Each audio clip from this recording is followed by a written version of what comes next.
This is the Zodiac speaking. Chilling. It's almost a Pavlovian response at this point, isn't it? It is. Just hearing those 5 words, Yeah, it triggers a specific kind of cultural anxiety. absolutely. It's not just a movie quote anymore. For a whole generation, especially in Northern California, that was the introduction to, well, a reign of terror. It really was. It's iconic in the absolute worst way possible. Welcome back, everyone, to the Deep Dive. Today, we are opening a file that I think a lot of people feel they know. Oh, for sure. They've seen the movies, they've heard the stories. We're talking about the Zodiac Killer. But, and I want to be really clear about this right up front, this isn't going to be us just retelling campfire ghost stories. No, absolutely not. The mission for us today is more of a forensic audit. We've pulled the original police reports, the FBI files, the teletypes from Riverside, Benicia, Vallejo, and, of course, San Francisco. And the really crucial part, the cryptographic papers. Yes. The papers published in 2020 that finally cracked the code that everyone thought was completely unsolvable. That's the part I'm most excited to get into the math, because for 50 years, this case was treated like he was a phantom, some kind of ghost. A supervillain. Right. But when you really dig into the files, it's actually a story about patterns, about massive failures in communication between departments, and some really specific, tangible clues that were just missed. We call them unread clues. Unread clues. I like that. And to find them, we have to look at the timeline a little differently. We aren't just looking at the murders themselves, we're looking at the silence between them. We're going to cover the canonical attacks, of course. You have to. But we're also going to spend some real time back in 1966 in Riverside with a crime that officially isn't even a Zodiac crime. But, well, let's just say the files strongly suggest otherwise. The Riverside connection is, I think, the skeleton key for the whole personality. If you can understand what happened there, the rest of the madness starts to make a terrifying kind of sense. Exactly. So we've got the crimes, we've got the suspects, including, of course, Arthur Lee Allen, and we'll get into the very controversial Gary Post theory that blew up a few years back. Right, the case breakers theory. And the ciphers. So let's stop treating him like a myth. Let's start treating him like a suspect. Yeah. Where do we begin this? We have to start before the hood, before the letters, before the name Zodiac even existed. We have to go back to Halloween, 1966. Okay, let's unpack this. Riverside, California. This is important because it's completely distinct from the Bay Area crimes everyone knows. It's Southern California. Totally different area. It's October 30th, 1966, the night before Halloween. Riverside is, warm, dry, kind of a desert climate. Yeah. And our victim is a young woman named Cherie Jo Bates. She was 18 years old. Just a kid. Just a kid. And reading her file is just heartbreaking because she is the definition of a bright future. She's a freshman at Riverside City College, a former varsity cheerleader. Everyone described her as sweet, outgoing. She wanted to be a flight attendant. The classic girl next door archetype. She absolutely was. So that Sunday, she drives to the campus library to study. It's late afternoon, the sun's starting to go down. And this is where we find the very first signature behavior of the predator we're tracking. The car. The car. She drove a lime green Volkswagen Beetle. An iconic car for that era. Very noticeable. Very distinct. Now, she comes out of the library later that evening, gets into her car, turns the key, and nothing. The engine cranks, it turns over, but it just won't catch. So your first thought is probably, bad battery, or maybe I flooded the engine. But the Riverside Police Department, the RPD, they found something else entirely. It was sabotage. Yeah. Very specific sabotage. When the police inspected the car later, they found that the distributor coil wire had been pulled out. Okay, can we just pause on that for a second? Because I want to make sure I understand the mechanics here. I'm not a car guy. Pulling that specific wire, what does that do? So in those older engines, the distributor is what sends the high voltage spark to each spark plug in the right order. The coil wire is the main wire that feeds power to the distributor. So if you pull that wire, the battery still works. The headlights will come on, the radio will play, the starter motor will make that rrrr sound like it's trying to start. Which is almost more frustrating than a totally dead battery. It gives you this false hope that it might start. Exactly. That's the psychological component. If the battery were just dead, you'd know instantly, okay, I need to jump. But this invites you to keep trying. It creates confusion, it creates panic, and most importantly, it creates a window of time where the driver is confused, vulnerable, and probably going to get out of the car. Or it creates a perfect opportunity for a so-called Good Samaritan to just happen to walk by. That is the working theory, that the killer disabled the car, then just waited. Yeah. Waited in the shadows. He watches her struggle with it. Then he walks up and says, "Having car trouble. Let me give you a hand." That is deeply chilling. It implies he wasn't just hunting for a person, he was setting a trap. He was hunting for a situation he could completely control from start to finish. It's a ruse. And it's so different from the later crimes, which were these blitz attacks. This was a seduction of trust.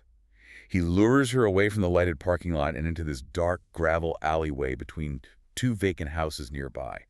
And that's where the attack happened. And it was brutal. Extremely brutal, a ferocious physical struggle, stabbing. But in that struggle, the attacker left something behind. A Timex watch. Just a cheap, basic watch. A basic men's Timex. Mhm. The band was broken, torn off in the fight. It was stopped at 12.24. But here's the crucial detail, the clue that matters for our suspect profiling much later on. The watch face had paint spatters on it. Paint spatter. Tiny little specks of what looked like white or off-white house paint. Okay, so everyone listening, keep that in mind. Paint. Now, officially, the Riverside PD kept this case separate from the Zodiac for a very long time. Decades. But the connection isn't just the car campering, it's the writing. Oh, this guy loved to write. About a month after Sherry Jo Bates was killed, a letter arrives. Actually, two identical letters. One to the Riverside Police and one to local paper, the Press Enterprise. And it was typewritten. Yes, typewritten and titled simply The Confession. And it wasn't vague at all. No, it contained details only the police and the killer could possibly know. Specifically, he mentioned disabling the car by tampering with the middle wire of the distributor. He's showing off. He is.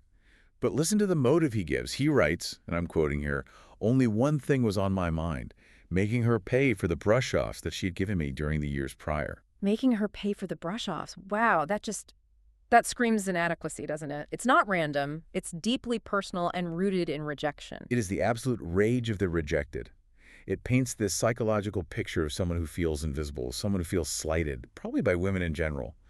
And he uses this horrific violence to reclaim a sense of power. And then it gets even stranger. It does. 6 months later, a custodian is cleaning out a storage area at the college and finds a desk. And carved into the surface of this desk is a poem, a very dark poem. The desk hum. Right. It's titled, "Sick of Living Unwilling to Die." And the police bring in a handwriting expert, a man named Sherwood Morrill, who becomes the absolute go-to guy for the entire Zodiac case. And he looks at the writing on the desk. And what does he say? He says it is unquestionably the same handwriting as the future Zodiac Killer. So even before the Zodiac name, before the ciphers, we have a prototype.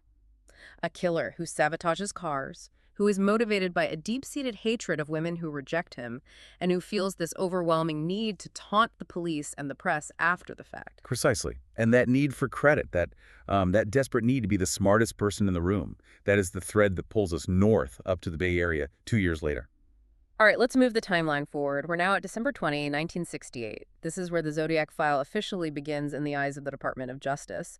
We're in Benicia, California, a place called Lake Herman Road. It's Case File A.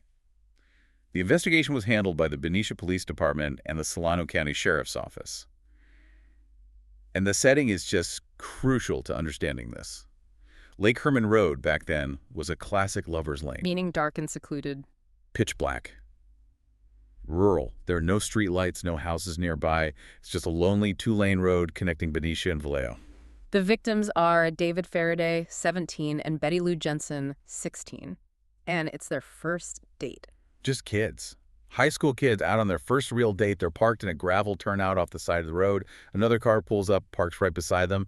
And this is where that madman theory really starts. Because the motive is just absent. Completely. He doesn't rob them. There's no sexual assault on Betty Lou. He fires into the car a .22 caliber pistol to force them out into the open. It's pure, unadulterated chaos. David is shot in the head, point blank, almost immediately as he's getting out of the car. Betty Lou, she actually makes a run for it. She gets out and runs across the gravel, and he just guns her down from behind. She was shot 5 times in the back. It's a flat-out execution. This isn't a crime of passion in any traditional sense. It's like he's hunting. That's the feeling you get reading the Benicia police reports. It was cold. It was efficient. The ammunition he used was Winchester Western Super X copper-coated bullets. He was prepared. And then silence. Nothing. No letters immediately after this one. No phone calls. Just 2 dead teenagers in the middle of nowhere and absolutely no leads. That silence lasts for about 7 months. We call this the cooling off period in criminal profiling. In serial killer psychology, yes. It's the time after a murder when the fantasy has been fulfilled. The satisfaction of the kill eventually fades, the urge returns, and often the fantasy escalates. He needs to recreate that feeling of power, but bigger, better. And escalate it did. July 4th, 1969, Independence Day, Blue Rock Springs Park in Vallejo. This is case file B. And this investigation is handled by the Vallejo Police Department. The setup is very, very similar to the first crime. Another couple in a parked car, Darlene Ferrin, who was 22, and Michael Mageau, 19. Another lover's lane type of spot. Basically, yeah. It's a public park, but it's late at night, around midnight. It's deserted. A car pulls up behind them, its lights on, then it drives away. You think, okay, that was weird, but they don't think much of it. A few minutes later, the car comes back. And this is where the behavior shifts a little. He doesn't just start shooting. The killer gets out, walks up to their car, but he's holding a big flashlight. He shines it right in their eyes, blinding them. And Mageau's first thought, he said later, was that it was a police officer. It's that authority dynamic again. You see a flashlight in your window late at night, you assume it's a cop checking on you. He starts rolling down the window to get his ID out. And the killer just opens fire with a 9mm Luger. No words, nothing. Just a hail of bullets. Darlene Ferrin is killed. But Michael Mageau miraculously survives. He's shot in the jaw, the shoulder, his leg. But he lives. And because he lives, we get our first real description of the killer. And it's not some monster, it's just a man. Mageau described him as a beefy guy, maybe 195, 200 pounds, about 5'8". He had short, curly, light brown hair. Yeah. Just a normal-looking guy. Yeah. But the real escalation here isn't the shooting itself. It's what happens 40 minutes later. At 12:40 in the morning, the phone rings at the Vallejo Police Department. And a dispatcher named Nancy Slover picks up. Now, you have to imagine this. It's 1969. There's no caller ID, no way to trace the call quickly. It's just a voice coming out of the dark. This gives me goosebumps every single time I read the transcript. The voice on the other end says, "I want to report a double murder." And he's calm. Nancy Slover described his voice as low, monotonous, almost rehearsed, like he was reading from a script. He says, if you go 1 mile east on Columbus Parkway to the public park, you will find the kids in a brown car. They were shot with a 9mm Luger. And then comes the bombshell. He says, "I also killed those kids last year. Goodbye." And he just hangs up. He connected the crimes for them. He realized the police hadn't linked Lake Herman Road to Blue Rock Springs yet, and his ego couldn't handle it. He had to have the credit. So now the police know for sure they have a serial offender on their hands. And this is when the letters start pouring into the newspapers. The San Francisco Chronicle, the Examiner, the Vallejo Times-Herald. And the first line is always the same. This is the Zodiac speaking. He creates his own persona. He's not just a killer anymore. He's a brand. He's a supervillain in his own mind. And he threatens to kill more people if they don't publish his ciphers on the front page of their papers. He is holding the entire Bay Area hostage with fear. Which brings us to what is, for me, maybe the most bizarre and terrifying incident in the entire file. September 27th, 1969. Lake Berryessa. Case file C. This is the outlier. It's the anomaly in the pattern. Up until now, it's been late at night, couples in cars, attacks with guns, quick getaways. Lake Berryessa is completely different. How so? It's in the middle of the afternoon. It's broad daylight. It's quiet. A young couple, Brian Hartnell and Cecilia Shepard, are picnicking on a little peninsula by the water. And Cecilia sees a man. He's watching them from the trees. Then he steps out. And he's wearing a costume. It's pure, terrifying theatricality. He's wearing a black, square-shaped executioner's hood that drapes down over his chest. And right on the bib, intricately stitched or drawn in white, is that cross-circle symbol, the Zodiac symbol. And he has clip-on sunglasses over the eye holes of the hood. Why? I mean, really, what is the purpose of that? If your goal is just to kill them, why the elaborate costume? That's the million-dollar question, isn't it? Some psychologists suggest it's a way of dissociating. He's not just some guy anymore. He's becoming the avatar. He isn't the loser from Riverside who gets rejected. He is the Zodiac. He's all-powerful. And he talks to them. He does. He engages them in this long conversation. He tells them this elaborate lie. "I'm an escaped convict from a prison in Montana. I killed a guard. I need your car and your money to get to Mexico." But he didn't need the car. He didn't take their money. He never even tried to start the car. No. It was all about control. It was about prolonging the terror. He makes Cecilia tie up Brian with pre-cut lengths of plastic clothesline. Then he checks her knots and ties her up. And then he switches weapons. He puts his gun away and pulls out a long knife. Brian Hartnell, who miraculously survived this nightmare, said the killer had this really nervous energy. He said his hands were visibly shaking before he started stabbing them, which is a fascinating detail. It is. Is it fear of getting caught? Or is it the adrenaline, the excitement of the moment finally hitting him? He stabs them both repeatedly. It's incredibly brutal. But then, afterwards, he just calmly walks back to Brian's car. A Volkswagen Carmen Ghia, takes out a black felt-tip pen and starts writing on the car door. He's leaving his signature. He writes the dates of his previous attacks. Vallejo, 12/20/68, 7/4/69, and then the date of the current attack, Sept 27/69, and the time, 6:30. And in 2 words, by knife. He's keeping score. He's updating his resume. He is treating the crime scene like a public ledger. This proves that for him, the victims are almost secondary. The Zodiac brand, the persona, that's the primary objective. He wanted the Napa County Sheriff's Office to find that car and know, without a doubt, exactly who did this. Cecilia Shepard tragically died from her injuries 2 days later, but Brian Hartnell lived. And his description of the hood and the killer's voice, it matches the general profile. A heavyset man, speaks in a calm, almost monotone voice, but is clearly very, very dangerous. And then, just 2 weeks later, he changes the entire game again. He moves from the secluded lakes and lovers' lanes right into the heart of San Francisco. Presidio Heights, October 11th, 1969. This is case file D, and this is the murder of Paul Stein, a cab driver. This one feels messy. It feels almost improvised compared to the others. He hails a cab in the city, has Stein drive him to the corner of Washington and Cherry Streets. It's a very nice, wealthy neighborhood, foggy, quiet. And he shoots Stein, execution style, in the head. But this time, he's not alone. There are witnesses. 3 teenagers in a house right across the street are having a party, and they look out a second-story window and see this happening. They see the whole thing. They see the killer in the front seat with the driver. They see him wiping down the inside of the cab, probably to get rid of fingerprints. They see him take Stein's wallet and his keys. They call the police immediately. And here is the broken clue. The massive, unbelievable blunder that might have changed history. The police dispatcher, in the chaos of the call, puts out the alert for a suspect who is a black male. It was a catastrophic error. We don't know why it happened, if the kids were misheard, or if the dispatcher just made a mistake, but the result was devastating. Officers Don Fook and Eric Zelms are speeding to the scene. A block away, they see a man walking down the sidewalk. A heavy-set white man. Wearing a dark jacket, glasses. Yeah. He fits the Zodiac description we now have perfectly. Yeah. But because they were on the lookout for a black suspect, they don't even stop him. They might have called out, "Did you see anything?" But they drive right past him. They drive right past the Zodiac Killer. It's almost certain it was him. In a later letter to the Chronicle, Zodiac mocks them for it. He says something like, "I was walking down the hill and 2 cops pulled a goof and drove right by." Imagine being those officers. That has to haunt you for the rest of your life. And the Zodiac, he proves it was him in the most gruesome, undeniable way possible. He tears off a piece of Paul Stein's bloodstained shirt. From the back, where no one would notice it was missing right away. Exactly. And he mails that piece of fabric, stained with his victim's blood, to the San Francisco Chronicle, along with his next letter. That is the definitive proof. There is no copycat in the world who could have gotten that piece of the shirt. It's his trophy and his proof of purchase, all in one. So by the end of 1969, we have this terrifying picture.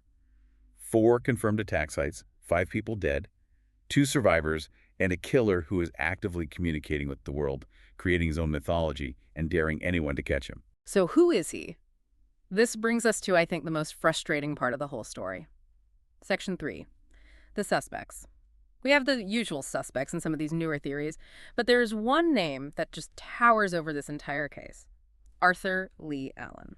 Arthur Leigh Allen. If you were writing this as a movie script, he is your villain. The amount of circumstantial evidence that points to him it's just staggering. It's almost too perfect. Let's just run down the list for a minute. He lived in Vallejo, right in the heart of the murder locations. He owned a Zodiac brand wristwatch. Which, by the way, has the cross-circle symbol right on the face. It was their logo. He owned a Royal typewriter with an elite type font, which is the same kind used for the letters sent from Riverside. He wore a size 10.5 wing walker boot, and investigators found a footprint from that exact type of boot at the Lake Berryessa crime scene. And the testimony from people who knew him is absolutely damning. His friend, a man named Don Chaney, went to the police and told them that back in January 1969, this is before the name Zodiac was ever public, Allen had told him about this warped idea he had for a novel. What was the idea? He wanted to write a story about a man who would hunt people with a gun and a flashlight attached to it. He'd taunt the police with letters, and the main character would call himself Zodiac. That is, I mean, how is that possibly a coincidence? And then you have Michael Mageau, the survivor from the Blue Rock Springs attack. Years later, in 1991, the police show him a photo lineup. He points right at Arthur Lee Allen's picture and says, "That's him, I'm sure of it." It really seems like a slam dunk. It does. But this is a forensic reanalysis, and we have to be objective and look at why he was never charged. Because for all that circumstantial evidence, the forensic evidence just didn't match up. Okay, let's start with fingerprints. They lifted bloody prints from the inside of Paul Stein's cab. They did not match Arthur Lee Allen. What about the handwriting? This is a huge one. Handwriting experts, including Sherwood Morrill, looked at Allen's writing for decades. They all concluded he did not write the Zodiac letters.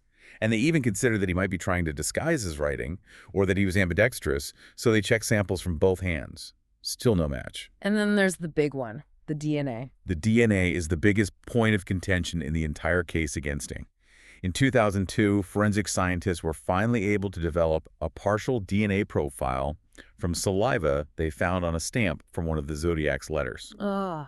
It did not match Arthur Lee Allen. Case closed, right? Well, not exactly. I've heard a lot of arguments about the validity of that DNA sample. You have, and they are very valid arguments. The sample was taken from the outside surface of the stamp, not from underneath where the glue and saliva would be sealed. So it could be contamination. It could easily be contamination. It could be from a mail handler at the post office, a clerk at the newspaper, anyone who touched that letter in transit over the years.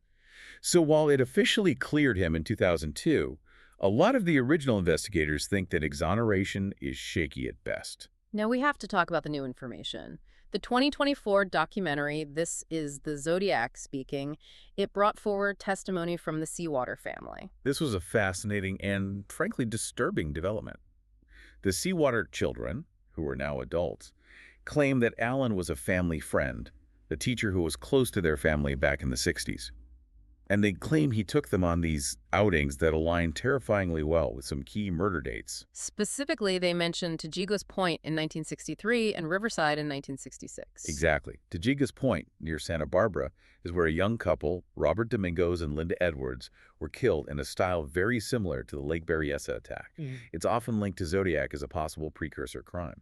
The Seawaters claim Allen took them there, left them in the car for a while, came back with bloody hands, and sped off. And what about Riverside? They claim he took them to Riverside on the very weekend that Cherry Joe Bates was killed. If these memories are accurate, and that's a big if after so many decades, it places the prime suspect at the scene of the two biggest pre-Zodiac crimes that fit the profile. It makes the circumstantial case against Allen just overwhelming. But again, without that forensic match, a fingerprint, DNA. It remains a mystery. And that vacuum, that lack of certainty, it allows other suspects to enter the picture.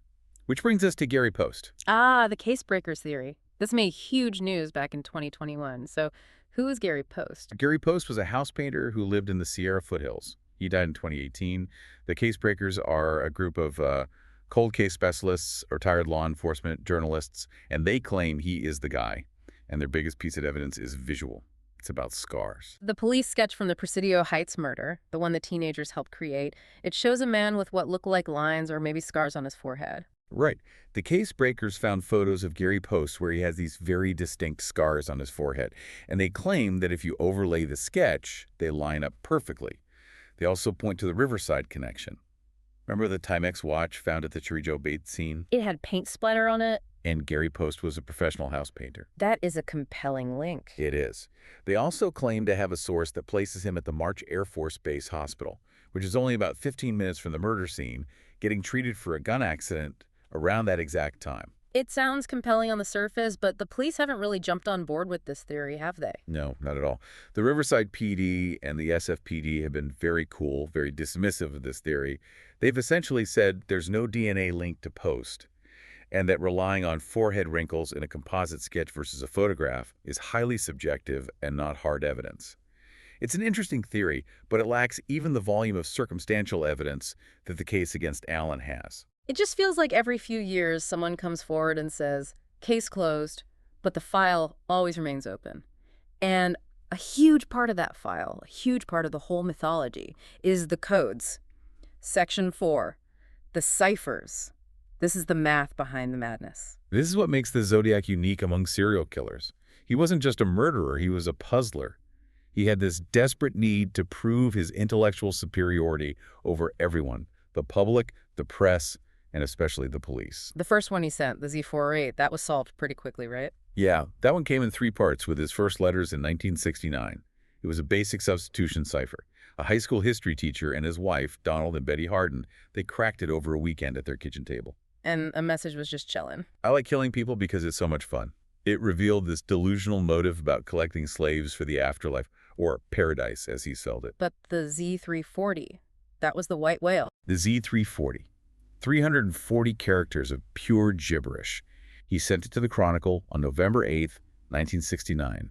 And for 51 years, the best cryptographers in the world, the FBI, the NSA, amateur sleuths, nobody could crack it. It was just a wall of symbols. I really want to dig into this because I think the average person, when you hear code, you just think of a simple A equals B, like in the first cipher. But this was different. Why was this one so much harder? Because the Zodiac changed the rules of the game. He didn't just swap letters for symbols, which is substitution.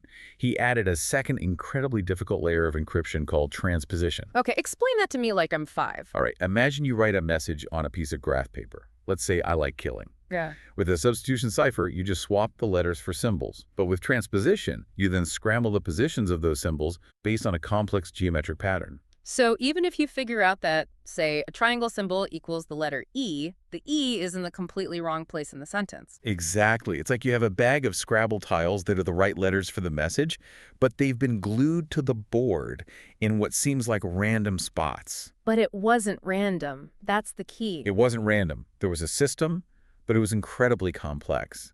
It wasn't until December of 2020 that a team of 3 private citizens, David Orenjak, Sam Blake, and Jarl Van Eyck, finally figured out the specific geometric rule he used. And they use supercomputers for this. They used a powerful software called AZ Decrypt to run through thousands of possibilities, but the final breakthrough was pure human intuition. They had a hunch that the Zodiac hadn't written the message left to right like a normal sentence. They realized you had to read it diagonally. Diagonally? How does that even work? Think of how a knight moves on a chessboard. They figured out a pattern where you start at the first symbol in the top left corner, then you read the symbol that's down 1 row and 2 columns to the right. That's the second letter of the message. Then from there, you go down 1 and over 2 again. Wait, hold on. So if I'm looking at this wall of symbols to get a simple 3-letter word like the-H-E, I might have to read a symbol from line 1, then jump down to line 2, then jump again to line 3. Precisely. And to make it even harder, when you got to the edge of the grid, the pattern would wrap around to the other side but shifted down a line. It's what cryptographers call a period 19 transposition based on how the message was broken into vertical segments. It's fiendishly difficult. That sounds incredibly difficult to construct by hand in 1969. That is the most terrifying insight. He didn't have a computer. He almost certainly sat there with a piece of graph paper mapping this entire thing out grid by grid. If he made one single mistake, put one symbol in the wrong box, the entire message would have been permanently indecipherable. This proves he wasn't just some frenzied madman. He was patient. He was disciplined. Obsessive. He wanted to be the smartest person in the room so badly that he was willing to create a puzzle that he probably hoped would never be solved. And when they finally did crack it, the message read, "I hope you are having lots of fan-foaming trying to catch me." He spelled fun, F-A-N. He did. Another one of his classic misspellings. But the message itself it was almost an anticlimax. There was no name, no coordinates for a hidden bomb, just more of the same taunting. I am not afraid of the gas chamber because it will send me to paradise all the sooner. Paradise with the C again? Always with the misspellings. Some people think it was a deliberate ploy to throw off handwriting analysis or psychological profiling.